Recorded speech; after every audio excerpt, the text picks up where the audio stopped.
એ રમેશભાઈ બોલું. તો હું શું કરું? એટલે એમ કહું છું કે તમે કોણ બોલો? એટલે હું જે બોલતો હોય તમે શું કામ ફોન કર્યો છે? એટલે તમારે ત્યાં માંગુ લઈને આવવાનું છે. હા તો આવો આવો. તો આપણે છોકરી વ્યવસ્થિત છે? માગું લઈને તમે આવો હો તો છોકરી તમે લઈને આવશો ને, હું થોડો લઈને આવું. અરે માંગુ લઈને આવીએ છીએ એટલે હા કા, પણ તો અમારે પૂછવું જ પડે ને. અમારે છોકરા હાટું માંગુ લાવીએ છીએ તો તમારે છોકરી. હા ભાઈ, અહીંયા છોકરા હાટું મારા લગ્ન નથી થયા. મને એમ થયું મારા હાટું છોકરીનું માગું લઈને આવો. ભાઈ મૂકો ફોન હવે, હવારમાં મગજ ખાતા. અરે ના, પણ એમ નથી કેતો હું તમને. તો હું એમ કહું છું કે અમારે હે ને અહીંયા જે છોકરો હે ને એને વાત મળી કે તમે ઓલા ભીમાભાઈ બોલો ને. હું ભીમાભાઈ નથી બોલતો ભાઈ. હવે તો ક્યારે બોલશો ભીમાભાઈ તમે? અરે મારું નામ જ ભીમાભાઈ નથી ભાઈ. ફોન મૂકો ને.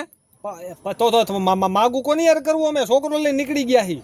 ભાઈ તમારે જ્યાં કરવું હોય ત્યાં કરો. હું પોતે વાંધો હું. મારા હાટું મળતી નથી છોકરીને, તમારા હાટું ક્યાં ગોતી દઉં? મારા છોકરાએ તો કીધું કે તમારી ત્યાં છોકરી એટલે તમને ફોન કર્યો. બાકી તમને હું કઈ મૂર્ખ છું તમને ફોન કરું? અરે પણ હું ભીમાભાઈ જ નથી બોલતો ભાઈ. મારું નામ નીતિન હે. તો છોકરી છે કોઈ ઘરમાં?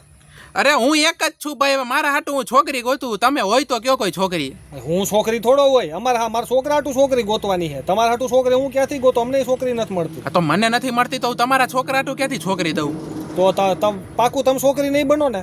ભાઈ મારે છોકરી નથી બનવું. મારા હાટું હું છોકરી ગોતું. મોકને ભાઈ ફોન. હવારમાં મગજ ફેરવતો મેં એક તો ચા નથી પીધો. Mock phone. ભૂલ થઈ ગઈ.